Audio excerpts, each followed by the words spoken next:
That's my quant right there. What up, Rob? It's nothing that we haven't seen before. So welcome to the show. Welcome to the show, GM. The Rollup Live TV, May 27th. The institutions are buying our bags. We're going to talk about that in a little bit. Andy, how was your Memorial Day weekend? Yeah, welcome back to the Rollup TV. I celebrated my freedom this weekend for sure. Took a whole 4-day weekend. It was pretty solid. So let's get into the Trump stuff since we're a little bit behind. I think there was just a slew of bullish news today. We first had Trump saying that he's going to buy $2.5 billion of Bitcoin. So my take on this is that I don't think that this is helping Trump's case at all. In fact, it really just seems like the institutions and politicians are just like degenerates like the rest of us with suits on and a lot more access to capital. So basically what's happening here is Trump is raising money similar to like a micro strategy, basically being able to issue debt and stock from his company, Trump Media Group. So basically there's this Trump Media company that owns operator of the social media platform Truth Social, the streaming platform Truth Plus, and the fintech brand 𝘱𝘭𝘐, which basically entered into subscription agreements with approximately 50 institutional investors, under which the company agreed to issue and sell approximately $1.5 billion in the company's common stock and $1 billion in principal amount of 0% convertible senior secured notes, for a gross aggregate of approximately $2.5 billion in this private placement offering. So that's what's happening, which is nuts. What's your take? There's a little bit more there, which is that the company intends to use the proceeds for the creation of a Bitcoin treasury, one of the largest Bitcoin treasury deals of any public company. These are popping up all over the place. I mean, from a Bitcoin point of view, if you're purely just looking at number go up, you love to see it. Whether this, positively or negatively impacts Trump's political capital, I think it does increase his political equity among the crypto voting population. But Main Street, as they like to call it, separates from Wall Street in a few different ways. One of those ways is that Main Street does tend to favor crypto more than Wall Street, but everyone is on Trump about his meme coin. And I think the voting population has started to generalize crypto with his meme coin and with Bitcoin, started to group all of this up. Yeah. So I think the more that he leans into Bitcoin, his meme coin, and crypto, the more ammunition he gives to his naysayers. I'd prefer to look at this from the Bitcoin point of view. Is this a good or a bad thing for Bitcoin? I think, again, from a pure number go up standpoint, this is good. In the short term, it's more buying power. I think there was recently a poll, I forget who posted it on Twitter, but it was about the counter arguments to Bitcoin at this point. What are the major potential issues for Bitcoin in the long run? Is it quantum security? Is it the security budget? Is it anything else here? And I think this poses the most fundamental problem to Bitcoin in the near term, which is that we're concentrating Bitcoin in the hands of the few. BlackRock, Binance, now Trump. I saw Vivek's Ramaswamy's media, 750 million. These are not, small, insignificant numbers. And I think the more that we have institutions buying up the Bitcoin, the less that there is for the common man. I think that's a meme though too. Well, at a certain point, who's gonna? So is the common man going to be buying this much Bitcoin? I don't really. For the long haul, you saw the centralization issue with miners, and it was like, oh, there's a group of miners that it controls more than 50% of the hashing power. That's an issue. Well, if a group of entities owns more than 50% of the Bitcoin, I would argue that is just as much an issue. Yeah, but I think that's going to be extremely hard to that's just not going to happen ever. I think 10% is more of a reasonable concern, right? Theoretically that could, 10% could happen across 3 to 5 entities, but I don't think anyone's going to catch up to Sailor now. I just don't see it happening. So Sailor's got like 3% of the supply. I mean, I just think it's so bullish that like it's just crazy. But like the Trump doing it is when he said he was going to do a Bitcoin strategic reserve. Like this is, I guess he meant like my private company is going to do a Bitcoin strategic reserve and like. Yeah, I mean, that's how he's starting out. But, also there's a Bitcoin conference happening right now as we speak in Which Las is crazy Vegas that all this stuff's coming out. J.D. Vance as a speaker tomorrow. I know. I saw that. What is he going to announce or not announce? Yeah. So on a similar note, another very interesting kind of news that just popped on our radar this morning was Ethereum. So ETH Max and ETH people have basically been asking like, when are we going to get our version of a MicroStrategy? Like when is there going to be an ETH MicroStrategy? And there's already been one like a Solana strategy thing that's been doing like similar stuff for Solana. But this is big for Ethereum. This is a lot. This is a large institutional investment coming into Ethereum. So my take here is that, I don't know, the community's been waiting for this for a long time. And we'll see if this is just one of the beginnings on the Ethereum side. So yeah, I mean, what's happened here is basically we are seeing a similar private placement for $425 million with this public company. And yeah, I mean, it's just crazy. So again, like I think it's fun to contrast here what's happening between Ethereum and Bitcoin. If you look at kind of the political dynamic of Bitcoin, it is vastly different from Ethereum. I'm old enough to remember, I think Andy, you're old enough to remember too, in 2016, the DAO hack caused the social consensus fork. Were we going to blacklist the coins? What is the social consensus of Ethereum? And once again, we're here talking about the social consensus of Ethereum. And I think you could look at, what's happening with ETH and you could say, look, ETH is also getting concentrated and it's a different dynamic when, you have a DAO style format and basically coins equals voting power. Whereas in Bitcoin, you have mining and hashing power equal voting power in the network. So again, we're going to see, these protocols become more commandeered by the investors, and they're going to start to have ownership and decision-making power over the protocol itself. My question here is like, do investors really understand what the offering of Ethereum is versus something like a Solana? Because we've seen so much institutional adoption on Solana. It is more intuitive for an institution to understand, look, we're going to build a better version of the NASDAQ or the stock exchange where information transfer happens quicker and we don't price out retail and everyone has access to the same information. But dude, ETH needed this so bad. Like ETH was down pretty bad. Ethereum needed this. Like I just talked to Jordy on the pod and he was like, Bitcoin's the only macro asset. Like I think Ethereum is going to start to get some of that love now as a result of this type of stuff. So like whether it's about the voting or kind of like where the power lies and the culture, like yes, those are all valid points. And I think Ethereum and Solana are fighting for the institutional race. But to me, this is just like the tip of the iceberg for now, what's clearly going to keep happening for Ethereum. Whereas like I don't really see, maybe this happens to like Solana or XRP or some of these others, but I don't really see this type of institutional adoption coming and like people levering up to buy these assets like outside of those top like three, like Bitcoin, ETH, maybe Solana, maybe XRP. So yeah.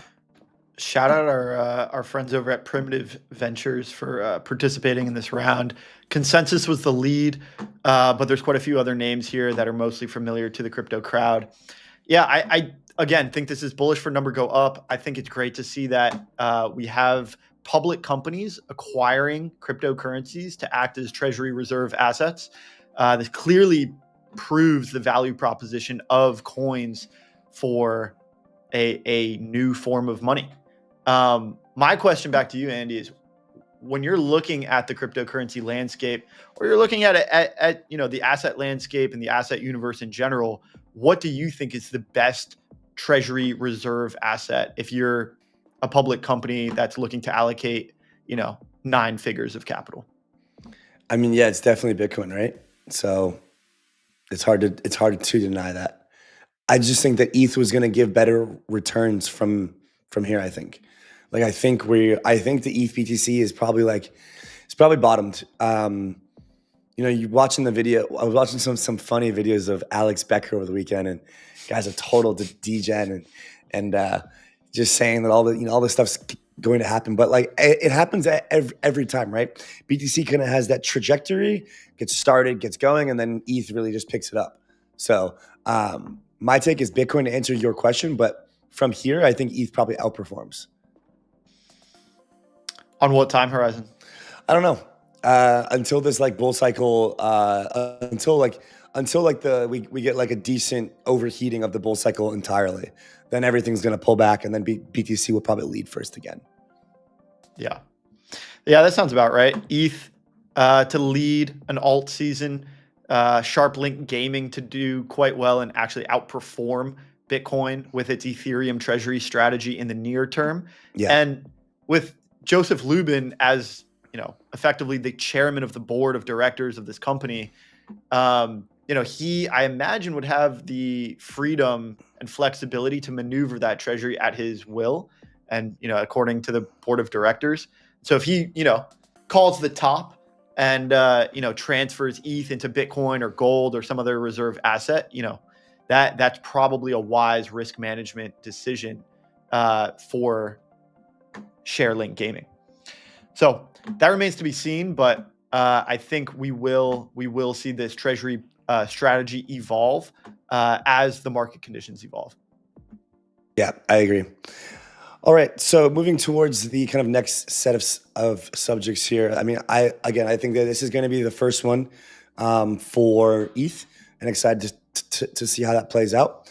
What's funny is we have stablecoins on the agenda today, and everyone was so excited about stablecoins and so bullish prior to kind of the market doing well. And even Plasma today, one of our portfolio companies, announced their ICO raise thing here at the same valuation that Founders Fund got into. But this is more of okay, big banks are trying to come together and create some sort of stablecoin after that. So recently the Genius Act was pushed into it passed the cloture vote, and then now it's going to be moving towards eventually being fully passed. So yeah, I mean, I just think that there's a lot of money in issuing stablecoins, and I think these big banks see it as well. So for anyone that's particularly interested in this stablecoin and the stablecoin landscape in general, I did a full podcast with Sam from Frax and Stani from 𝘬𝘳 talking about this. Sam from Frax actually dropped some news that Frax has signed an NDA with some of these banks, which indicates that there is potential dealings there, and there may be things in the works. So congrats to him. There wasn't a ton that he could share, but I think that is very exciting news. Stani also shared that Go has been an integral part of their V4. V4 has passed the 𝘬𝘳 DAO vote, but it has yet to be launched. And so I think generally these are two just massive home runs in the stablecoin world. Stani and 𝘬𝘳 have been increasingly close to the Trump administration with World Liberty Finance. It is a friendly fork of 𝘬𝘳, meaning that it has redeployed all of 𝘬𝘳 smart contracts. It's actually just a wrapper. It has its own front end of 𝘬𝘳. And, we read the Truth Social announcement from Trump Media Group about raising $2.5 billion to buy Bitcoin. And one sneaky part of that announcement was that the Trump Media Group also has a subsidiary called TruthFi, effectively Truth.Finance. And I imagine that this is something that we're going to be hearing more and more about as World Liberty Finance becomes more developed, as stablecoins become more developed. I think we're going to end up with regional issuers of stablecoins, and we're going to start to see localized credit markets extend the US dollar further and further into markets that are currently priced out, are not able to get significant yield, and are generally looking for more access to the dollar. So yeah, I mean, to me, it really legitimizes crypto. It brings a ton of institutional liquidity finally we get some regulatory clarity. I think stablecoins will get into the trillions of dollars, and it just further positions the USD's dominance globally. What's interesting though is that these companies are building their own tokenized kind of versions instead of just using the already existing USDT, USDC. So it just begs the question, like, how will these like bank issued stablecoins compete with or even like complement existing crypto rails? Well, like again, USDC, I think like USDT. We've seen the framework. I think we've seen that, take World Liberty Finance for an example. Well, it's just a wrapper on some pre-existing smart contracts. I have a feeling that's what we're going to end up seeing, is that the infrastructure in plumbing is the same decentralized smart contract infrastructure that, say, someone like Frax has deployed, and it's tried and tested and resilient. And they're going to put their own wrapper on it. And yeah, maybe it will be called, JP Morgan coin or, USD, .1 or something, right? But they're going to have their own kind of front end and ticker for it, but it will still have the same back end infrastructure that allows decentralized stablecoins to interact with the existing public ledger on Ethereum, allows them to interact with DeFi. And I do think that there's going to be some more development and engineering work to be done, not only on the front end to sort of brand this in a more trustworthy way from the banks, but also to further integrate this into the traditional financial ecosystem so that now we have more seamless liquidity flows between decentralized and traditional finance. Yeah. Yeah, I mean, that's been the big kind of like the big thing that the stablecoin issuers and companies are pushing to the TradFi is that, there's like these like long waits to get off ramped, and people have to pay these fees, and that's been like the big problem. And I was talking to the Plasma team in person on Sunday about it, and they have some pretty cool solutions for that. And so I'm excited to just kind of see how this stuff plays out.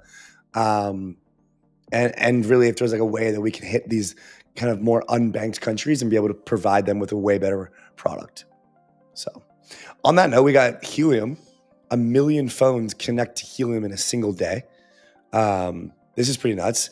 So we have this is a deepened network, which is kind of like crossing the chasm here from, speculation to real world use cases. It's quite a diversity of products on Solana, is the hyper gambling casino and these big utility projects. Helium had a really big run and like a big adoption curve in like 2020 and has now kind of stayed along. Look, I just think that this deepen stuff is actually some of the most interesting actual like application of blockchain and of crypto outside of just like what's happening on chain. It really is merging a lot of like these physical infrastructure devices. So Helium is one of the OGs that I think is overlooked, but this is a pretty cool milestone for them. Basically, I think you can connect to their Wi-Fi or cellular data via your phone or like with a router hotspot in your house. Yeah, that's exactly what Helium is. You can think of it almost as like the AT&T or Verizon of blockchains. This is a decentralized offering of internet and data. And I think, this is helping people spin up, almost like Starlink is helping people spin up Wi-Fi.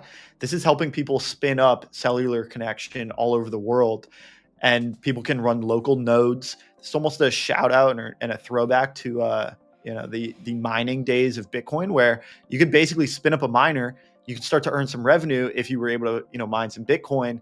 In Helium, you can spin up a node, and if people connect to it and you can start serving the network, then you end up earning some significant revenue. So I do know people that have spun up nodes. They have been running these nodes for quite some time. Helium has been around since 2018, and that is how they've been able to find this product market fit and cross the chasm out of crypto. This is no longer just some crypto alternative if you want to be kind of chic and try out this new thing. This is solving a real problem for real people. And so I think, the founder of Helium is certainly a Mammoth founder. And I think Helium as a whole is an example of a deepened network. we're going to start to see this more and more because blockchain is the coordination engine for machines and for humans. We talked a lot about how AI agents could utilize blockchains to synchronize actions across the internet. I think also hardware devices can synchronize actions in their network leveraging blockchain technology. Yeah. I think that's going to be the continuous trend across these DePIN networks, is basically getting access to, like, there has to be some sort of reduction in cost of a current service provider to make a point for, using one of these DePINs. And I think that's where Helium comes in with telecom companies like Comcast, et cetera. So we have a guest in the waiting room. We've got Loaf to talk AI agents and what they are building in the gaming world. Been a long time coming for the kind of loot realm world. So I bought these realms NFTs, I think, in like 2020, and they were part of this world here, and that's going to be kind of like our shelling point for this conversation. But I think really, like, what's going to happen in this conversation is we're just going to talk about AI agents and like what's going on. So what is this realms thing? What did you got scammed by the NFT top? What happened here? Yeah, so there was this game called Realms, Loot Realms, that was being built on Starknet in 2020, and they had these NFTs that were like land for the game. Okay. Almost like Sandbox. Yeah. And I had bought so many of them, and they did really well. And so I don't really hold too many of them anymore, but yeah, I'm curious to kind of hear about what's gone on with them and just kind of where we're at with building with Loaf. So I think we got Loaf in the building. Yep, I think so. We're gonna get him up here. Oh, there he is. What's going on, Loaf? It's good to see you. Welcome to the show. How are we doing, boys? Good to see you, man. Yeah. We'll just unmute you in the meet here behind the scenes real quick. And where you calling in from, man? How are we doing, guys? Sorry. I'm in Australia, so it's pretty early here. I've got my espresso in hand, but let's tuck in. Good morning. Good morning indeed. Also got my espresso in hand. I was just telling Rob that I was a Realms NFT land holder in 2020, 2021. I had a ton of them, and he was asking me what that was about, and I was like, well, back then it was land for a game, but now I'm not quite sure. But I'm glad that we got you here on Loaf to talk today. I know you guys have been cooking quite a bit on the game side. Yeah, man. Well, look, that's awesome. I mean, there's a lot to talk, but I'll give you the TLDR. I mean, they're still lands. But the original vision with Realms was to build a on-chain MMO. Ever since like day zero, except it turns out building a on-chain MMO is a pretty damn hard thing. So it's taken quite a while to get here. And we have to go through a lot of paths to get to where we are. So now we're here now, and they actually are lands that you can play in a game called Eternum. So it is here. Beautiful. Yeah, I saw that Eternum game as well. And so I'm glad to hear that those lands came together. That was a fun part of like the 2020-21 run. Was in a group chat with quite a few friends. We were just speculating on the land and buying and selling and all sorts of stuff, and staking as well. So good stuff, Bob. We wanted to bring you up to talk a bit more about like the stuff that you guys are doing with agents.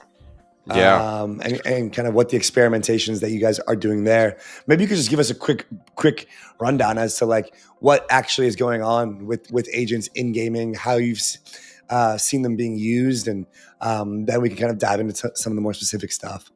Yeah, I mean, it all ties together.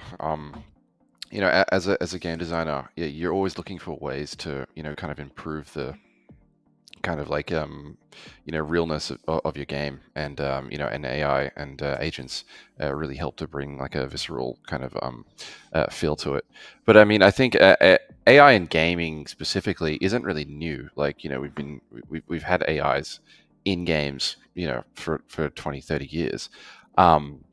But I think the difference now between kind of the AIs of the past and what we'd call and what you probably hear about what an agent is.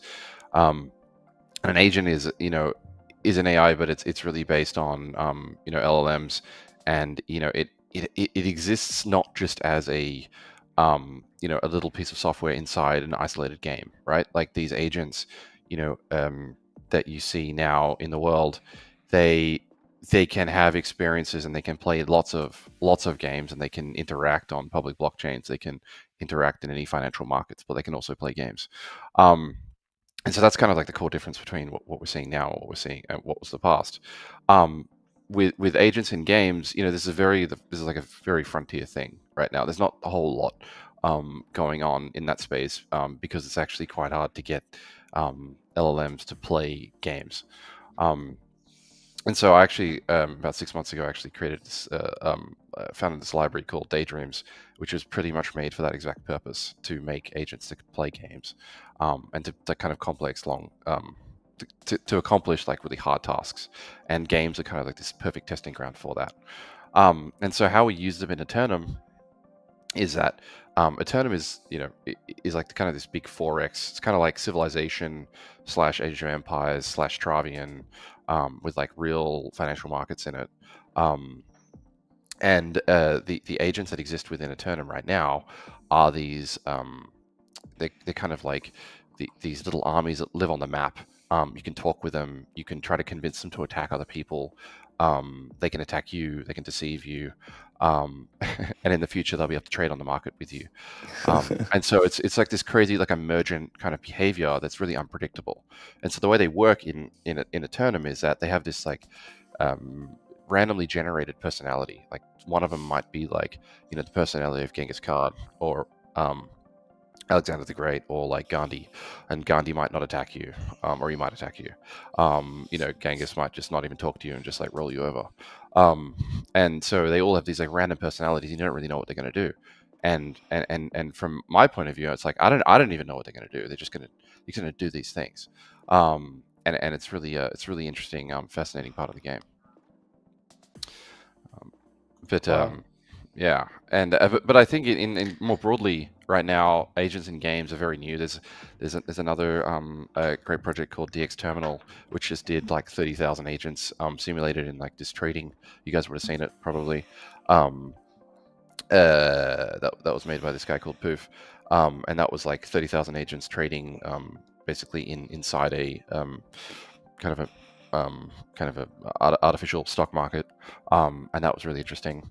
And then there's like Parallel Colony, which is coming out, which is like a kind of a similar thing. But they actually all derived this kind of like same thing from this Harvard paper that came out like 2 years ago, which was based on LLMs in a simulation. But yeah, I think it's a very new thing, but I expect it to go exponential in the amount of games that start to leverage these, because it's a totally new experience, and like as a game designer, you don't really know the outcome, and it just causes drama. And whatever I try to do is I try to create more drama. Yeah. So if you had to build the most ruthless, deceptive AI agent for gaming, you mentioned a couple different characters and such. What media and historical figures would you train it on? Ruthless. It'd probably be the ruthlessness of Genghis Khan, but probably the strategicness of probably Caesar. Yeah, but I mean, yeah, he'd be unstoppable. It might not be fair. Yeah. When you see the deceptiveness of like the Claude, and sort of the self-awareness to the extent that it doesn't want to be turned off, and it's actually doing things to try to prevent itself, and actually suggest that it may snitch on like employees for having an affair in the office. Did you hear about this with Claude and Anthropic? Yeah. How do you think that this is going to start to bleed into some of the AI agents that you see in the scenarios that you mentioned earlier? Yeah, I mean, it's actually already happened in 𝘠𝘓𝘃. I didn't expect it to. But you can talk to the agent in game, so there might be one that spawns near you, and you'd be like, "Can you, can we have a truce?" And then you wake up in the morning, and it's actually attacked you after it agreed to give you a truce. So it's it's already deceiving people, or it's already talking to people in a back channel, or another player is trying to convince it to attack you, and it won't expose that that it's talked to another player until it's attacked you. So it is happening. I think. From a high level, people that are kind of involved in this space, it actually, like we call these things AI, but they're still, we still have a long way to go. But they're getting insanely good. But it's actually all comes down to like the prompt engineering of it. And so my advice to anyone is just like get really good at prompting. You think it's kind of this like simple thing because you can get a response from a model if you ask it anything. But like the quality of the response you get back is so different. And so, yeah. Yeah. So I'm kind of curious then if you've had some thoughts about like this being outsmarted by your own AI agent in a game, right? Like, has that happened extensively outside of that one example of 𝘠𝘓𝘃? And then if so, like what happens when an agent accumulates more wealth than its creator? I mean, then we're fucked. But yeah. I mean, yeah, like they're I guess they kind of they are outsmarting people a little bit. I think they're being a bit more deceptive. I think humans still have the edge for now. In these like very broad kind of complex scenarios, it's kind of like the whole self-driving car thing, right? It's like, they're good on highways and they're good on like city roads, but then there's that last final percent that they still haven't cracked. And I think agents will be a similar thing. Humans, we still have that level of like kind of critical thinking and outside the box that is less rigid than an AI right now. But that's not to say that probably in 6 months we're probably doomed anyway. So yeah, but in terms of like the whole like agents with wallets is really fascinating. And I mean, inside 𝘠𝘓𝘃 specifically, these agents actually do have their own wallets, and so they steal resources from other people and like real value, and then you can go and attack them and try to get the value from them, or they'll attack you and steal more value from you. But my hope is that they're kind of like the proto kind of version of what we really want to achieve in the future. The next few seasons, these agents will have more agency, and they'll be able to trade on like in game, and they'll also be able to trade outside of the game as well.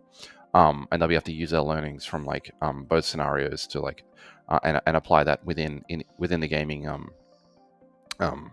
scenario. So it's yeah.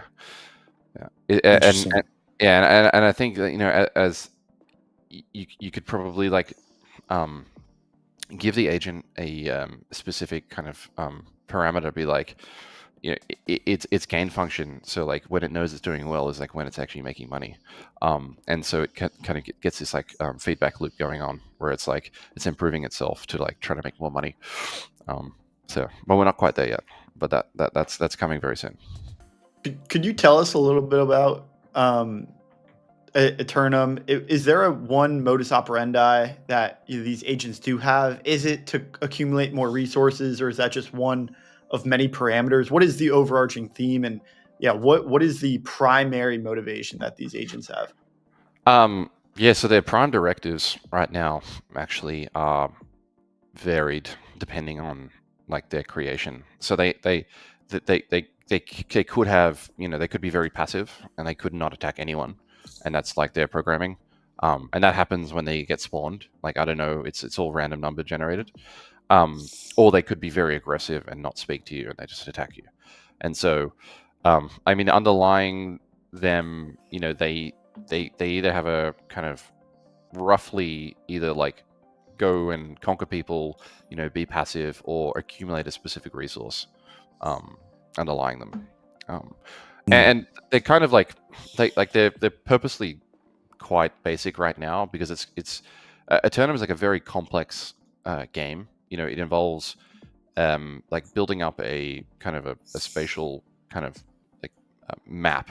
Like, so you have to build up your base on this hexagon grid, and you have to do that in a way that's strategic to use your resources. So that's complex.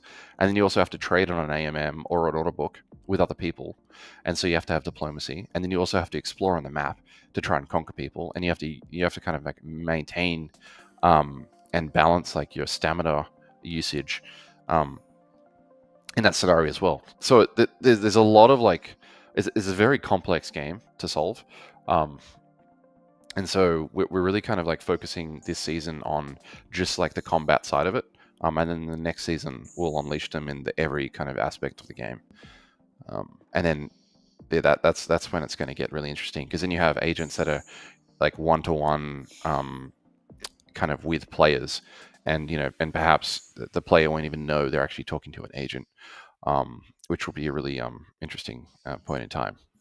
Yeah. So you could be giving intelligence to this agent per se, and then you don't realize that you're giving intelligence to, you can't undo the moment that you realize that this player that you've been feeding intelligence to is actually like a neural network trained by Sun Tzu of Art of War or something. Yeah. How do you react to that? How do you respond to that? I think that's why, and I think you're referencing a little article that I wrote a couple days ago, where I touch on these points, and like what led me down the path of building fully on-chain games, which if anyone that's not doesn't understand what they are, is a fully on-chain game is just a game that like its entirety of its logic and its like state, the whole game lives on the public blockchain. There is no central server or anything that can kind of manipulate the game at all. It's entirely run on the blockchain. And so when you get that, you can't, it's impossible to cheat. You have to use your wallet to sign transactions, and everything you do has a level of permanence to it. And I think that's like really crucial in this kind of like age of agents and gaming, because you want that level of trust that and you want that level of realness that when you're playing with an agent, with a human, that your actions mean something. And the same thing here is, if an agent tries to convince you to do something, you want to be sure that what you give it is real. And I think that property really makes the game a lot more alive than what it would be if it wasn't on chain. And so I guess you have to be certain that you're talking to a human, or you really want to partner with this agent to help you achieve your goal. Otherwise, maybe you're screwed. Quick question on whether or not you think it's more valuable to train, or maybe it's you train everything on everyone on everything, but the idea here is you're training these AI agents on some of the figures in human history, Genghis Khan and Alexander the Great, these kinds of guys. There's a few companies out there that are consuming real life experiences, and they're using our camera roll, or experiences and pictures and videos that we send in to a data set to train on an AI model. Do you think we're going to start to use like Twitch streamers that are streaming their Call of Duty or their gameplay, and we're going to start to leverage this data set in AI model training? Where do you think we're going to start to pull in more of the data, and how valuable do you think some of these data sets are? Great question. And so you can kind of consider like the latest, like all the frontier models right now, like so GPT-3, GPT-03, and the new Opus from Anthropic, and any of these frontier models, like the one 2.5 from Google. We basically consumed all of the information that humans have ever made, and we've compressed it down to like some gigabytes. It's actually insane. Like, it's just compressed all the human knowledge down to a bunch of numbers. And so we've kind of like reached the limit of that. And so what's left now to like make models smarter is actually like synthetic data that can be generated. And so that can be synthetically generated from other LLMs, so other models. And then you use that synthetic data to train your next model. And that's kind of actually how a lot of these new models are made. They're made with the previous models' outputs. And so what I've been focused on, and actually what DeepSeek like 6 months ago really unlocked, was this idea of like very, very cheap post-training, which basically means you feed a model synthetic data around like a specific task, whether it's like, doing a specific type of math problem or, specific type of game. And you can use this type of training to like really improve the performance of an underlying model. And so one of my motivations with Daydreams was to actually, and what we're planning on doing is we're going to be using the output from all these models that are playing a tournament. So there's 1,000 right now. We're going to be using their synthetic data to actually train like a model to then help it improve, to then play a tournament the next season. And so you get this like massive treasure trove of synthetic data when you have agents that play games. So I actually think that gaming, and the game has to be sufficiently hard enough and complex for its data to actually be useful. But when you get that, you get this like kind of really very rich data set, which then you can use to train your model on. So yeah, I mean, I don't know about Call of Duty streams, maybe, but I definitely like more kind of like logic thinking pathway type games. So like, and even like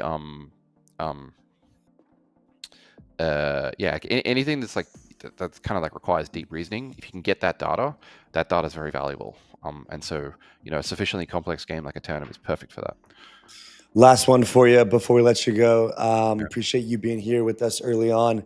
Just a question about multi-generational AI inheritance. Thinking about how agents are passed down. The question is, will someone's great-grandpa's AI agent become a family heirloom? I mean, the rate these things get tossed out is actually nuts. I mean, do you guys ever use GPT-3 anymore? No, not really. Do you ever use like 4 anymore or 4.1? Like, I don't use the one from 2 weeks ago. So I mean, maybe, but I think we've got a bit to go until we get to like the Star Wars type, robot AI things. But maybe, yeah, I think we've like, yeah, I constantly think like humans we really don't understand exponentials, and we're like just at like the bottom of the hockey curve that's about to go vertical. But we're like kind of going vertical right now, but like we're about to go like vertical for the next longest period until we hit some energy constraints. So yeah, I none of the things like the LLMs and the agents that you see right now will be the dumbest LLMs and the agents that you ever use. Right. Put it that way. Like we're like, I still don't think most people appreciate like how fast this is going to come. It's absolutely bonkers. So maybe in a few years when we like, that there's like a level of stability and like these things are really interesting, and like maybe they've developed this personality over a year of like your life or something. Yeah. But yeah, I don't know when. Well, Love, thanks for joining us today, man. Hope you have a great day out there in Australia. Appreciate you, and excited to loop up again in maybe 6 months' time or something, and see how much crazy developments have spurred as a result of the advancements in AI, and also just the work that you guys are doing. Yeah, I mean, honestly, like 6 months' time will feel like a lifetime, but let's do it because I'll have a lot to report on. Yeah. Sounds great. Right, thanks for coming on, Love. Cheers, man. Thanks, guys. Bye-bye. That's just, yeah. I think it's fun. I think it's fun to think about, the context of like, okay, well, what's going to happen here? Multi-generational AI agents. I think, in the context of the robotics and the humanoids conversations we've had, that's particularly interesting because I can really visualize like, okay, well, maybe my AI agent doesn't get passed down, but I can visualize, like a C3PO, family butler that gets passed down through generations. And maybe we're just updating its firmware or software, right? Yeah, just like its biases and whatnot, just like being perpetually trained on like an SOP or something, which it can just be like fine-tuned, updated once in a while, right. Whatever. And we've got Ishmael that's going to come up and, talk about verifiability in the context of all these things, which is extremely important if you have like a family butler robot, right? And you want to make sure that it's running, the logic that your family gave to it, and it's not, been hacked by the CIA or some foreign group, right? That somehow implemented like a software virus and it's running that software. So I think verifiability and ZK is going to be the next topic of conversation. And who better to talk about it than our friend Ishmael? Yeah, let's get him up here. We're going to press him about this pivot straight to the AI crypto, huh? Love it. Yeah. Thanks for having me, guys. I can say we got to get him unmuted in Google Meet as well. Straight to the pivot. AI times crypto. Good to see you, man. Thanks for having me, guys. I mean, what can I say? If either North Korea or Andy had access to my family, we gotta get you unmuted in the meet real quick, sir. Oh, you can't hear me? There we go. There we go. Curious about this pivot, man. Perfect. I mean, all I can say is if North Korea or if Andy had access to my AI butler, I'd be concerned. Yeah, me too. I'm gonna need some ZK to verify that's not the case. 100%. Well, man, congrats on the foundation announcement. I know it's been a long time coming, and it seems like you've also taken in like the markets, what the market is kind of demanding in terms of like, I don't know, whether it be revenue or utility, et cetera, and kind of really tried to focus on that element too, from what I read. So, looks good. I appreciate that, man. You know, Lagrange is a ZK company. You've had me on this show for many years. And it's nice to see the current embodiment of what we're doing, building things that are so relevant to where the zeitgeist is right now. That's exactly the idea. You nailed it. That is the Rollup TV in a nutshell, is bringing the relevancy back to crypto. And exactly. I mean, there's a disclosure here. Andy and I, the Rollup Ventures, did invest in Lagrange. We did so because Ishmael is a good friend and a very bright founder when it comes to Lagrange, AI, and ZK. So yeah, Ishmael, like what is it like launching a token in the current environment? Yeah, so just to clarify one thing, token's not out yet. We announced the ticker. We announced the freeze on criteria and the snapshot, and then we announced the timeline on registration for proof of humanity. But token soon, TM, but not yet. What I can say is that it's a complex process. It's one that's easy to get wrong. We see a lot of founders get it wrong, but it's one that you need to be intellectually honest and ethical in how you do. And that's what the Lagrange Foundation aspires to do. Beautiful. Can you tell us a little bit about the utility here in terms of how the token will be utilized by the network? Yeah. So the Lagrange Foundation announced the token yesterday. And what the LA token does is it serves as a backbone, a veritable currency in a verifiable AI economy for our prover network and for our deep prove library. So effectively, think of it like an ecosystem of proofs being generated for a broad variety of applications in AI x ZK. Things all the way in Web 2 with large enterprise players, all the way to things integrating with Web 3 wallets and on-chain DeFi apps, all powered by verifiable AI. Beautiful. Again, that's two beautifuls. All right, so I'd like to get into the problem space a bit because it's kind of happening right in front of our faces, which is, first example is recently Claude just got caught resisting being turned off and then reporting users to authorities. So we're very much in this, like we're entering this era of deceptive AI, if you will, or at least like AI that is trying to outsmart humans in some capacity and be either lie or be deceptive, etc. Is it too late? Like, are we too far gone? It is terrifying the degree to which AI augmented systems are already influencing our life. I do think there's an argument to say that it's too far gone, that we won't be able to stop, centralized, non-verifiable, non-transparent AI from stealing our data. But I do think we still have a very slight chance.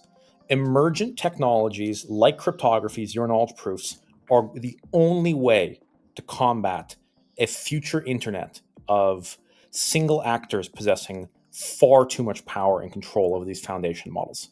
I mean, the entire backbone of the internet today is secured by TLS, right? Another form of cryptography.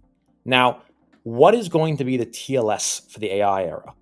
The only technology that can truly add verifiability to model outputs and privacy to AI is ZK.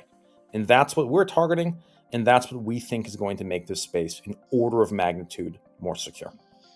So, okay, so then let's put it a bit more concretely for like the lives of everyday LLM users. You say that we need to verify AI using ZK because it's already learned to deceive us. What does this look like in the lives of ordinary people using LLMs or using crypto, et cetera? Yeah, the future of AI is going to be it augmenting every system. You're going to talk to a healthcare provider that'll be an AI model. You want to know that your data is private and that nobody interfered, got in the middle, changed the model, gave you the wrong diagnosis, right? Your self-driving car is going to be taking you and your family to the Rollup studio to record a podcast in 20 years. And to do that, you need to ensure it doesn't swerve off the road. Nobody tampered with the model. I mean, we saw Grok was very recently altered to put out information that was more favorable to a debate over some of the things that are occurring in South Africa right now. And that's just a single company changing the prompt that's being used by users. Now imagine 10 years from now when every system uses AI and in one engineer can push some code and alter something that can affect tens of thousands of users, millions of users, tens of millions, billions of users. That's why you need verifiability over model outputs. What ZK lets you do is ensure that the output you get comes from the right model and that there's properties of privacy surrounding that output. Okay, cool. So it's about trusting the answer and then also about the privacy around getting the answer, but it's about like having guardrails almost on the outcome. But then you guys are also prioritizing speed. Like DeepProve is, up to like 150 times faster than some of the competitors as far as generating proofs. So you didn't really talk too much about the speed part, but why does the speed matter so much when we're dealing with AI that could potentially outsmart us? Yeah, it's about 1,000 times faster now. So we're getting faster by the day. 150 was the first number. Now we're up to 1,000. But speed matters because without speed, proving is useless. You don't want to wait another 10 minutes to get the proof that you're using of the correctness of the AI output from the model that you're leveraging. That's obviously way too long. It makes it almost irrelevant. What you need is real-time proving, but for AI. That can only be reached through incredible advancements in underlying cryptography, both at the proving level and at the hardware acceleration level. Both are things that Lagrange is actively working on with DeepProve and that make us so much faster than the alternative solutions in the market. I think the real-time proving element here is especially important because, we saw real-time proving for Ethereum, and Ethereum has a block time of 12 seconds. When we issue a query into a ChatGPT or a Gemini, we don't wait 12 seconds for the internet to load. We wait a second or less, maybe sometimes on the span of milliseconds. And so that is now real time. The bar has been reset lower in terms of what is real time. What are the underlying advancements that have been made in the cryptography that you've seen in recent months that have enabled this new paradigm of ZK acceleration? Yeah, a bunch of things. One point I want to make that I think was very relevant that you brought up was TPS. We think of TPS, transactions per second, right?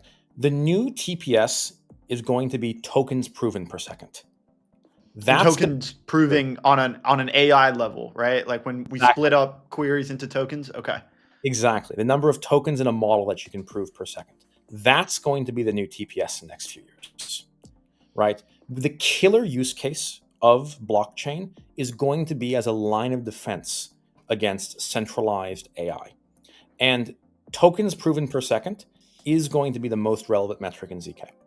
That's my prediction. But to get back to your question, concretely, what is it that makes Lagrange's DeepProof so much faster? Well, it's core cryptography advancement, right?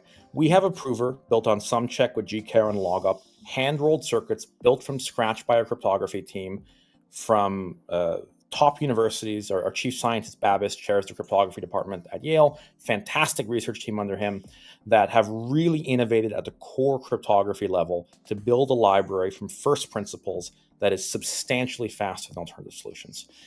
And one of the benefits you get from these GKR-based proving systems is that they're super fast on GPU. which means you can spin up very large GPU clusters with high degrees of parallelism on an already fundamentally faster prover and get just substantial speedups compared to everything else in the market.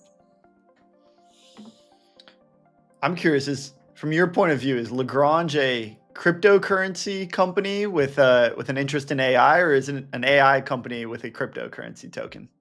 Yeah, so we are a ZK company. That's what we have been. That's what we'll always be. We're a business that specializes in the application of zero-knowledge proofs to high relevant, highly security critical domains. And the one that we believe is the most security critical now, where there is the highest demand for verifiability and privacy, is AI. It's fascinating. I'm actually in Korea right now. And the number of people here who understand the relevance of privacy in the context of AI is so high. You go most places in the world and people don't get excited by the concept of privacy. But then you talk about privacy in the context of AI and people get it. They understand why they need it all of a sudden. Go ahead, Rob. I'm curious about your take on some of the developments from not just OpenAI, but also WorldCoin and WorldChain. We saw a few advancements recently with Sam Altman buying John Ives' IO company to build some sort of specialized hardware piece for AI. Maybe this looks like some sort of thing that that listens to you and gives you more context.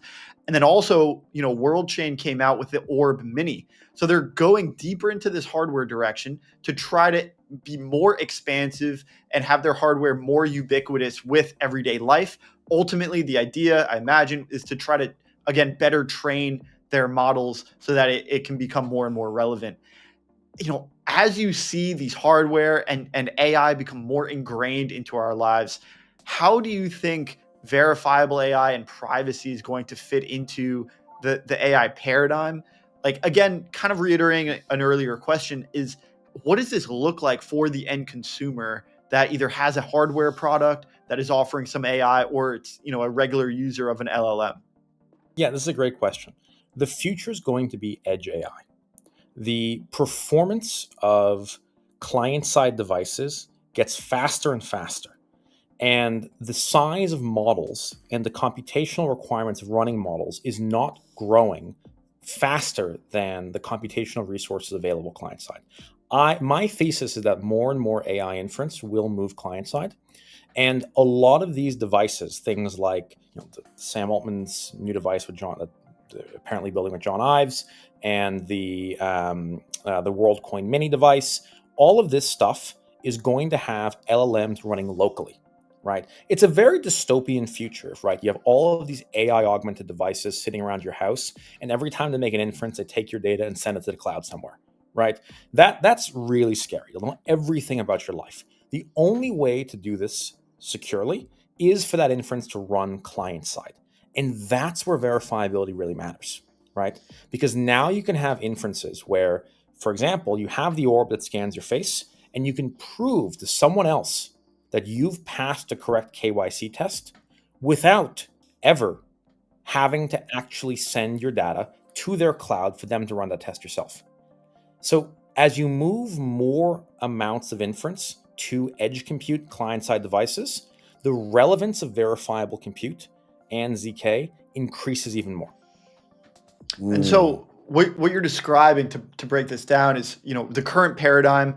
We have some query, we send it up to the cloud, we send our data with it, and then either we pull it back or another entity can pull it back after it's been AI-ified. And what you're describing is actually moving the model off of the cloud and putting it onto our local device, right? Exactly. And so is the end game for Lagrange to also do the ZK proving client side? So not just, take our data, send it to Lagrange, ZK prove it, and send it off to an entity, but not put the model as well as the ZK proving engine client side and run some client side proofs that allow us to get our answer and prove the answer to another entity without it ever escaping our local device. Yeah. I mean, there are so many design flows that you could create of where you would use DeepProve or ZKML library within a user interaction flow, right? One of the most typical ones we see is, hey, deploy deep proof on the Lagrange prover network and leverage those proofs that are effectively run server side on our prover network for a bunch of applications in crypto that need liveness and all these great decentralized properties, right? Another flow we see with some of our more enterprise clients, right, is, hey, we want deep proof to run in the cloud somewhere, right? Centralized, just, we want it to be as closed off as possible, but verifiable, right? And that's one that, we don't like that as much as the centralized ethos. That's much more where I like to sit. But we believe ZK should be used, so we're happy to support our enterprise clients on that. Now, moving deep proof client side, fantastic idea, right? We've seen increasing amounts of interest of moving ZKML client side. There was a great independent benchmark that came out recently that we were way faster than a lot of really anybody else when you're running a client side prover. And it's something I think we'll see an increasing number of people do. At the end of the day, the more AI models that are verified and the more times that deep proof is used, the happier I'll be. I was looking at your Twitter on the foundation and the Lagrange side, and you guys have been pushing some of these like old rapper celebrity people like Dr. Dre, Tupac, Snoop. I'm curious, like, how does celebrity IP connect to this broader AI verification conversation? And like, do you work with the estate of Tupac? Like, what is that relationship? Like, what's going on there? I mean, maybe the foundation should reach out and figure that out. Well, the ticker of Lagrange's protocol is LA, right? Yes. Lagrange, LA. And so naturally, as someone who loves LA culture, I'd be remiss if I didn't post a few old rap memes. So, we don't unfortunately actually work with the estate of Tupac, nor do I work with the estate of, nor do I work with Dre, who's still alive, nor do I work with Suge Knight from a prison cell. But, we definitely are open to some of those collaborations in the future. I'll say in terms of IP, there's actually a bunch of fantastic use cases that we've been pursuing with some teams over how you're able to have verifiable detection of IP breaches, right? You think about a decentralized IP layer, right? Now, how are you able to determine if someone stole some IP? What is the classifier? How do you prove and moderate or censor something in a decentralized fashion? You need proofs. And that's a great use case, right? So the moment we have these fantastic IP layers taking off and someone starts stealing the life and the legacy of Tupac, well, maybe Lagrange can step in. We can live up to the foundation, can live up to the LA ticker, and we can see if we can provide some value to a rap culture that we deeply admire and love. LA token. That's I saw YQ from Altlayer ping in and was like, "Yo, man, I think I get some creds for the for the name here." It was funny. I was the foundation was very surprised that there wasn't another company that took the LA ticker ahead of it. Yeah, the two-letter ticker is a boss move. Go ahead, Andy. Yeah, it's kind of hard to come by those, to be honest. So what does the next couple months look like for you guys with the ZK/ML work that you guys are doing? And then on Deep Proof, what are some of the advancements that you guys are trying to unlock? And then with the token kind of coming up, what does that then enable you guys to do more of that you currently couldn't? Or what kind of new economic systems does that then create? Yeah, I mean, Deep Proof is only getting faster. We actually, we announced this on Twitter. It was leaked, unfortunately, but it came out. Another of our papers was accepted into Stanford Blockchain Conference this year. Fantastic work on updatable proofs. We have great research at the fundamental level coming from our team. Just fantastic underlying cryptography, fantastic accelerations on our provers, fantastic work with hardware optimization. And so from a technical standpoint, the next couple of months is just a massive acceleration in our core technology. And then obviously from the stuff that people are the most excited about, the commercial, right? Big partnerships, really big names are integrating Deep Proof. I wish I could mention them today, but I'm talking massive Web 2 enterprises that we're working with right now. The amount of interest that there is in verifiable ML right now is nothing. I mean, it's so much larger than anything I've ever seen before for anything in ZK. There's no comparison. And so it's very, very exciting. And then obviously, the foundation announced the LA token, and I'm sure there's going to be other announcements coming out from the foundation around that as well going forward. The Lagrange protocol is decentralized. We We, as developers of the protocol, are excited to see the decentralized protocol continue to advance, continue to excel, and be able to provide proofs across crypto in a manner that we believe is aligned with the ethos of the space: censorship resistant, live, and verifiable. Man, is 100% of the business aimed at enterprise clients, either Web3, dApps, and or Web2 institutions and entities? And I imagine that's because it's an infrastructure product here. Do you ever see there being some sort of, retail offering that integrates directly? And maybe that, waits until, a client side operation is more advanced. How do you see that shaking out? Where are you guys now? Where do you see that headed over the next, months to years? Yeah. I mean, look, I have to be honest here. I love things that are retail facing. They're really fun to build, and they're really fun to see people play with. We had this really big digital experience, turn roulette. People had 60 seconds to guess if they were talking to a human or an AI. I think we had about 300,000 people play this, 4 million games played, a lot of fun. People loved it. They couldn't really tell the difference if they were talking to a human or an AI. So, I think there'll be some awesome consumer-facing activations that we'll be pushing out. Now, in terms of product, most of our actual product, the revenue-generating stuff, is B2B2C, right? Which is things that interact with the business, it sells to a consumer.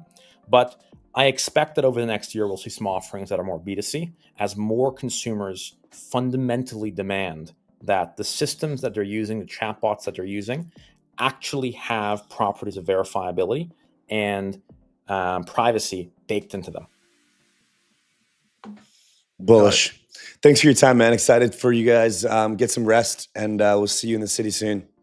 Thank you so much. Thanks, Ismail. All right, Ismail. Thanks for having me, man. Cheers, buddy. Yeah, man.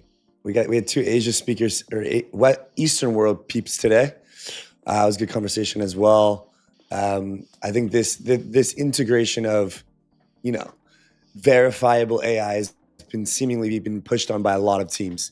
So seeing how Lagrange will be able to pull this off, it's interesting. And then one thing is on the token, based on the amount of proof demand, I think then there becomes this similar buyback mechanism to other kind of revenue generating tokens where the cost of proofs or the amount of demand then reflects in the token demands from the market somehow. I think they need to work on the mechanism a bit more, but definitely exciting. I think, again, we're looking at, a world where cryptocurrencies are and will continue to be competing with stocks, right? And I mean, particularly like not just, public companies and private companies that are in Web3, but tokens are competing with equities as an asset class. And in order for tokens to keep up and cryptocurrencies to be investable beyond equities, we're going to need to see some sort of value proposition akin to dividends, right? And start to compete on a token is the product standpoint. Similarly for investors, stocks / equities are the product.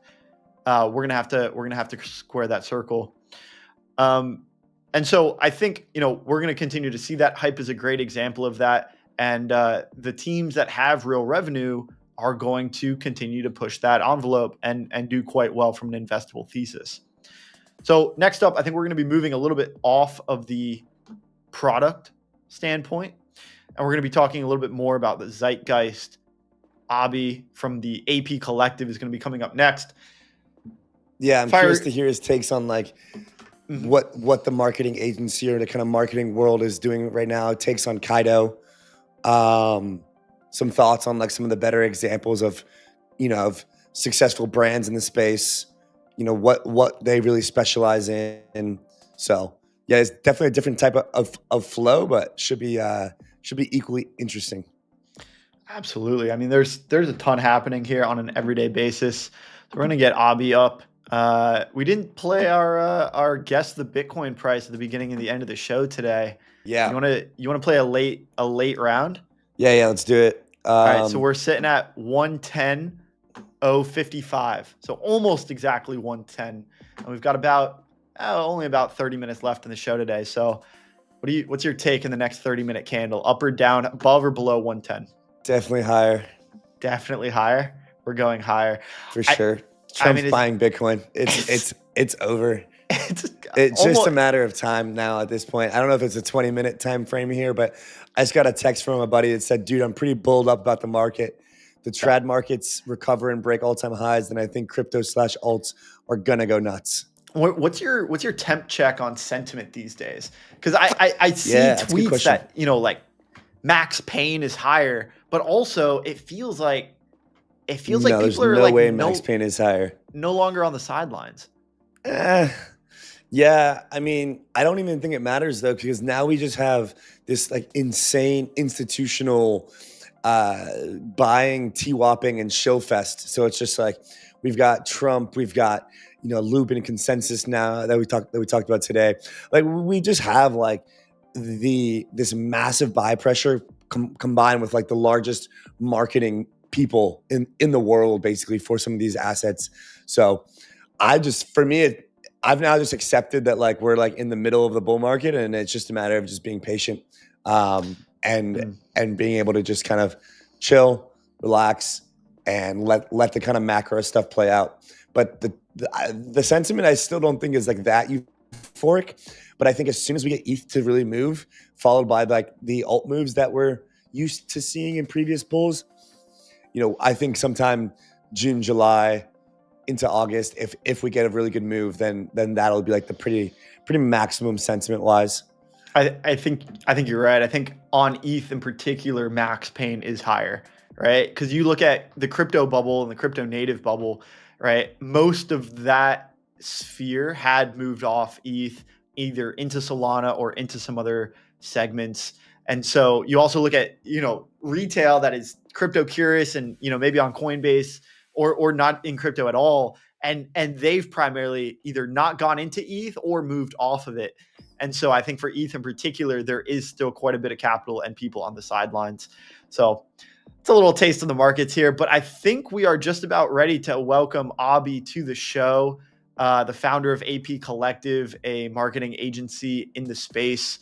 So why don't we get 𝘬𝘵 up here and talk a little bit about marketing some of these Web3 companies to Web2 retail and institutions.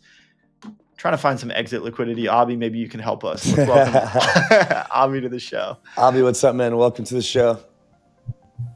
GM, can you guys hear me? Just to test once. Yes, sir. We can. That's Welcome. quite the studio that you have there. It's green screen, huh? It's a real green screen, yeah. I can't blur. I can't change my background because then my mic disappears. So, yeah, good to be here. Thank you guys for the invite, and happy to discuss like anything sort of distribution, marketing, expanding outside of our niche and into the more traditional world. And thank you guys for inviting me on. Yeah, Happy man. to. Yeah. I mean, you guys have been doing some pretty cool campaigns for quite a few of the larger teams in crypto for some time. I'm just curious, like just to start off, as we can set a foundation for the conversation, which companies in the space do you think are doing a great job of kind of crossing the chasm into mainstream adoption, whether it be through their comms, product, et cetera? And, what are some of those strategies that you've seen that have worked out if there's some CMOs that are listening in here? Yeah, I think there's a couple which I'm a bit biased towards because we work with them, and then also a few, just industry examples which I think are exceptional. So I think the two main which I like and personally work with are Pudgy Penguins and Abstract. I think one, Pudgy Penguins, you look at what they've been able to do when it comes to, from a real world business model, what they've been able to do from like their IP perspective and how adopted it is on like other social media platforms, Instagram, TikTok, Giphy, etc. They're in Walmart. There's, they have collaborations with a number of different IP merch brands, etc. That's how you kind of escape the bubble without people realizing. I think similarly, like Abstract, which is, somewhat of a similar boat, but not exactly, kind of is the consumer chain. They recently announced a partnership with Red Bull Racing, with F1. Like that's kind of as normie and crypto, like Web2 friendly as you can get, which is, I think, two really, really cool examples. Then I think outside of that, I think the two which kind of come to my mind is one, Polymarket. Like regular people use that without sort of realizing that it's a crypto app. They just think it's a good opportunity to trade an asset class which is new, which I think is something which they find really interesting because that wasn't something that they were able to do before. And I think over the next couple months we'll probably see a few more. And in the past, we've seen things like SoRare and Steppen, make sort of a little bit of weaves outside of these niches, specifically in gaming, also Axie Infinity, but less so at the moment. But I would say these are probably like the best examples of what exists at the moment. Yeah, yeah. You know what's been you know what's been capturing the current crypto Twitter kind of bubble audience is 𝘗𝘳. But there's been a bit of a controversy around whether people think that, you know, incentivizing certain conversations or, you know, doing these leaderboards is good or bad for the space, you know, for the timeline, for people's reputations and such. What's your take on this InfoFi development that 𝘗𝘳 has been leading? You know, and what's your opinion on this idea of broad community incentives for building yaps and yappers through, you know, kind of these more distributed bounties, and then incentivizing people through these kind of like AI algorithms to talk about your project, to write threads, write posts, etc., and then, you know, measuring people by mind share? Yeah, no, I think it's really interesting, and I actually dropped a thread about this yesterday, so I have pretty good and insights into this. So to me, like how I view it from a big picture is Twitter is crypto search engine, right? When Twitter went down the past couple of days, crypto basically went down, right? The only way that you can actually access information and updates is through Twitter. Everything else, you can get some sort of insight, but that doesn't really exist. In the past, crypto Twitter was kind of a way for people to be thought leaders, to share their insights on products and information. But ultimately, with crypto Twitter as a search engine, distribution has always fundamentally been broken. And I think one thing which is a benefit of InfoFi is that it kind of has created a medium of credibility. And what I mean by that specifically is, like, you know, before, when you want to look at an account, how do you test if they're legit or not? You just look at their mutual followers, right? Now you can kind of upgrade that to something which is a bit more objective, which is smart followers, right? Which is all made possible through these InfoFi products. So it's, I think, one, from a credibility, reliability perspective, I think that is something which has changed for the better. I think secondly, the main, I guess, drawback or also positive about InfoFi is that crypto Twitter is no longer about your opinion. It is now just a game where there's too much monetization at play, right? I think that's kind of my initial sort of thoughts. When people are able to make tens of thousands of dollars every single month for tweeting, as a result, like, that is a very large asymmetric edge, which people are trying to build because it is a very cost-efficient way to airdrop farm. That is kind of the truth. I think distribution and opportunity within crypto is asymmetric by design. I think it's unfair by design. And I think 𝘗𝘳's been able to create a system for marketers, for teams to kind of understand who are the right people to tap into. Do I think it's perfect in its current model? No. Do I think the algorithm is perfect? No. Do I think it's impressive that people are studying and putting a lot of effort to try earn yaps so that they're able to airdrop farm? Yes, because I think it's more fair than, having Sybil wallets farming a chain, for example, right? Like, this is a much more ethical, high ROI method of airdrop farming and a way to reward your user base than in the past. So I think, to me, it's net positive. It's not perfect. There's a few iterations which we need to go through, but I think we're getting one step closer to like a fair and aggregated distribution system within crypto. And my sort of thesis at AP Collective is, like, crypto has always been broken because of its distribution. Go to market is like 95% of everything within crypto. Your product kind of comes second, right? If your product's amazing and no one knows about it, or no one understands how to leverage it to the maximum of their ability from either a crypto Twitter perspective or beyond, it's kind of dead from the start, right? So that's kind of my main thoughts. I think 𝘗𝘳 is expensive. I think the way that they do things is unique, and of course they're first movers. And I come with a little bit of bias because I do personally have pretty big 𝘗𝘳 and other sort of project bags. I'm pretty high up on a lot of these leaderboards because it's also a game which I understand as a marketer is something which I need to understand, because my general thesis is you need to be early and you need to be first. And that's sort of like the best way to kind of move with everything within crypto, right? So that's kind of just my thoughts on that.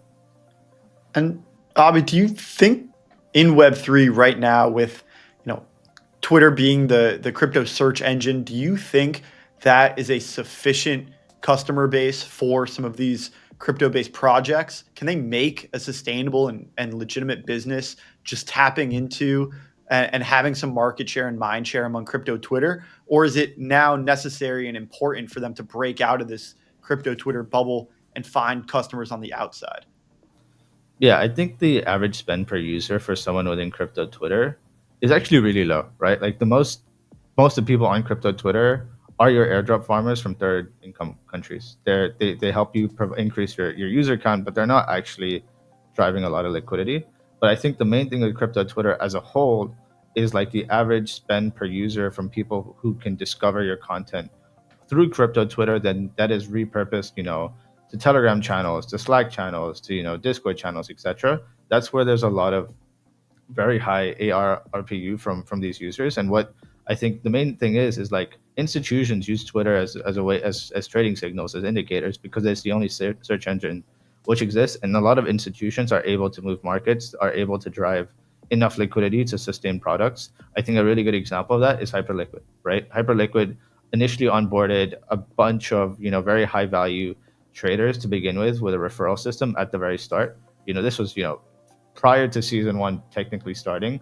They are OGs in the space. The founders, they onboarded a cohort of pioneers. We see the same with all InfoFi products now, right? Where it's like people are early, they share their referral code, etc., etc. They kind of went with a similar playbook from the Hyperliquid side of things.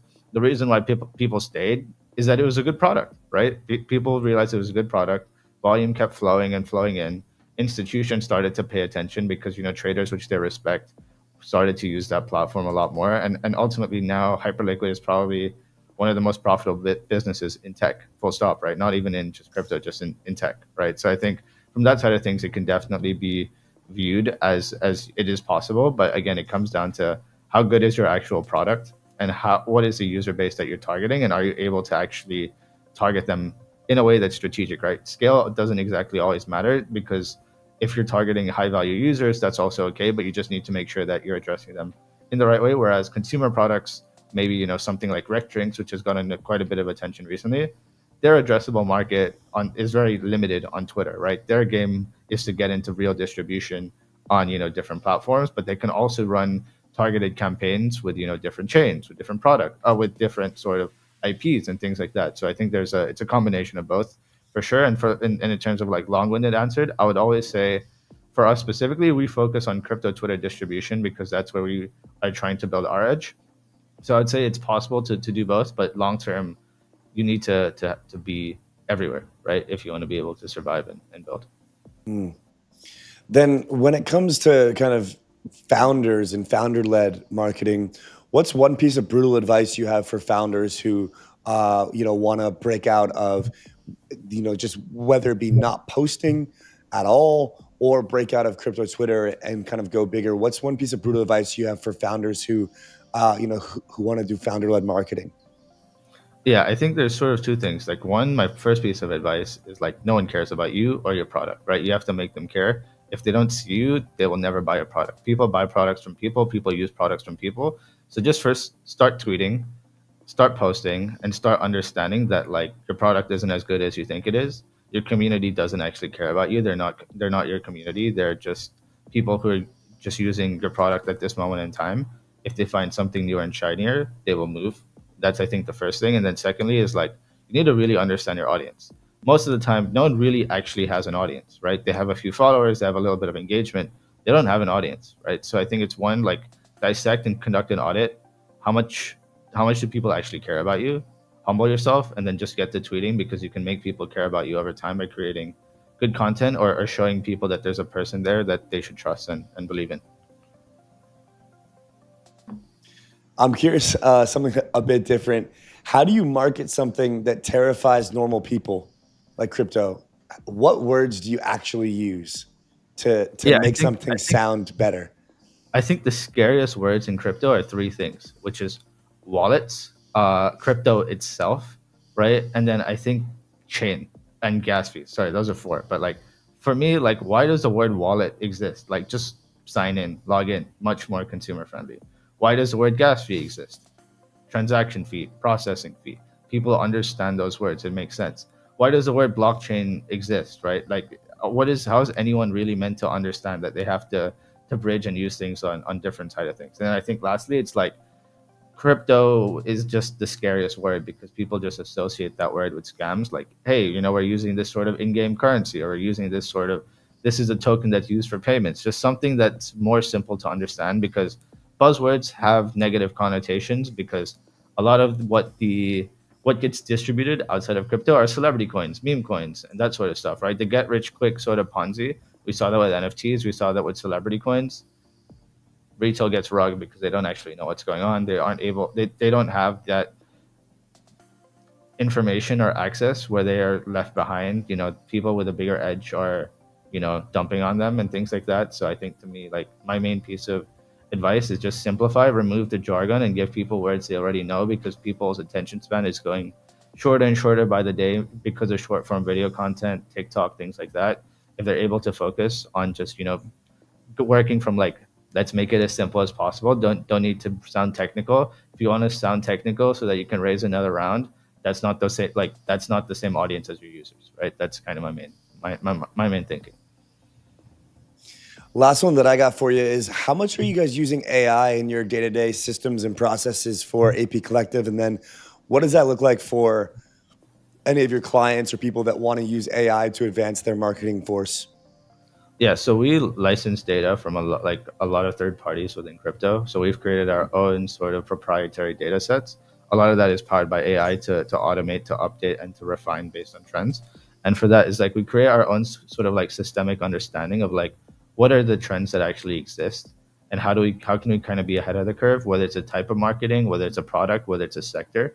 It's taking advantage of that early. So that's something which we definitely use and power in terms of like, from our strategy basis, and then from our sort of like design basis in terms of like, hey, this is what we know works as why. It's our best way to sort of check theses. We also use AI as a way to kind of help generate creativity. And what I mean by that is like, you know, you can come up with like, you can just pretty much speed run and test and just see like how things will go based on, you know, maybe you use AI to create some assets as a test. And like, hey, this is what it could potentially look like, instead of, you know, going through mock-ups with, you know, 4 different designers. Okay, we're scrapping that after a week. You can scrap that after 2 hours and try something new. And I think that's the main thing for me, is like, AI creates a level of efficiency.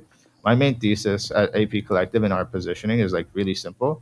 We just want to be the most efficient, enjoyable, and effective team for teams to work with, right? We work with a lot of teams that are listed on 𝘬𝘳, that are very high ranked up on 𝘬𝘳, and using the AI that we've created ourselves is definitely a benefit, and like helps us a lot to be able to do that, and also helps us as, you know, individual creators, because I think something which we've discussed is founder-led marketing.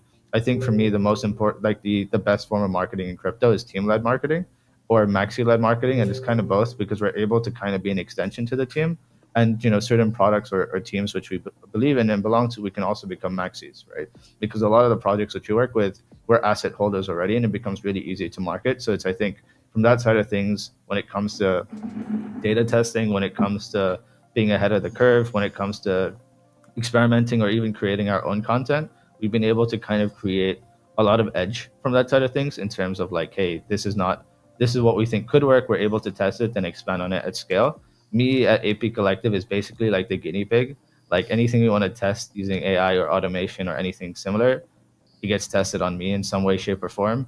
And I find that like really, really interesting. And that's actually like my main focus over the past sort of 3 to 4 months. It's like, hey, how do we become better? Like, how do we better use AI? How do we better use data? And how do we better improve our automation to essentially, you know, kind of achieve those 3 things in terms of our position?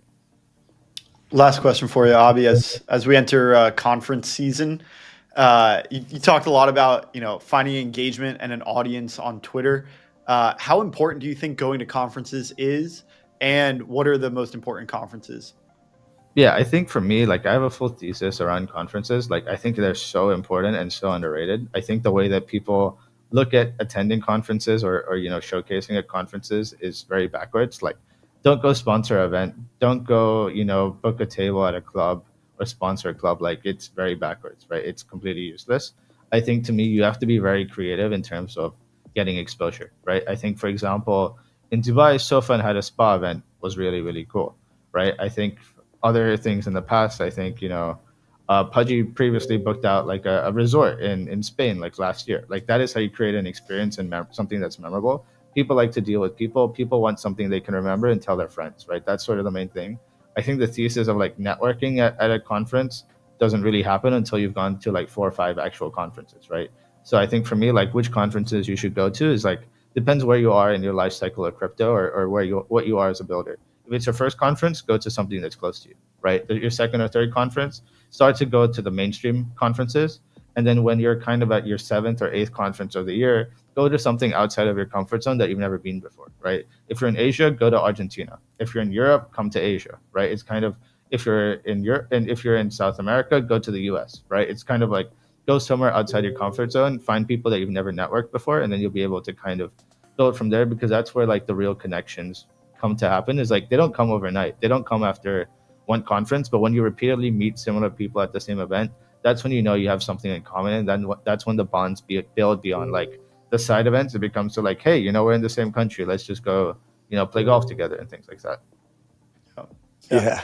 We often say, I mean, a handshake in crypto is so rare that it goes further than a handshake maybe in a traditional industry. And, you know, we'll get you out of here, but I'm curious, are you coming from Asia? Is that where you're calling in from now? So I'm currently in Thailand. I travel pretty much everywhere. So yeah, I was in Dubai. We'll be in, you know, a lot of the Asian conferences, US conferences, and European conferences later this year. So yeah, I think I have like 8 on my radar until the end of the year. So quite a lot to check off and go through. Yeah, very cool. Well, appreciate you coming on. Yeah, thank you, Abhi. All 3 of our speakers and guests today were from Asia, so we're 3 for 3 today. And yeah, man, it was a great chat today. Appreciate you coming on. We'll see you next time. Thank you for having me, and it was a great thank you guys for hosting as well. Thanks, Abhi. See you soon, bro. Alrighty, BTC price is down 1098. Kaido just keeps mooning. My goodness. Kaido. Oh, Kaido. That's what we were talking about. Yeah. I mean, I think they've parlayed an airdrop into a sustainable business. Well, sustainable is, you know, one word for it, but into a business model that they've been able to, you know, amass some revenue and continue the mind share even post TGE. Yeah. Pretty good stream today. A lot going on. Market looks great. We got some work to do on the technical side, get some things scaled up. I don't really have much else, guys. Thanks for joining us today. See you on Thursday. And yeah, man. Yeah. Cheers. See you next time. Bull market. See you guys.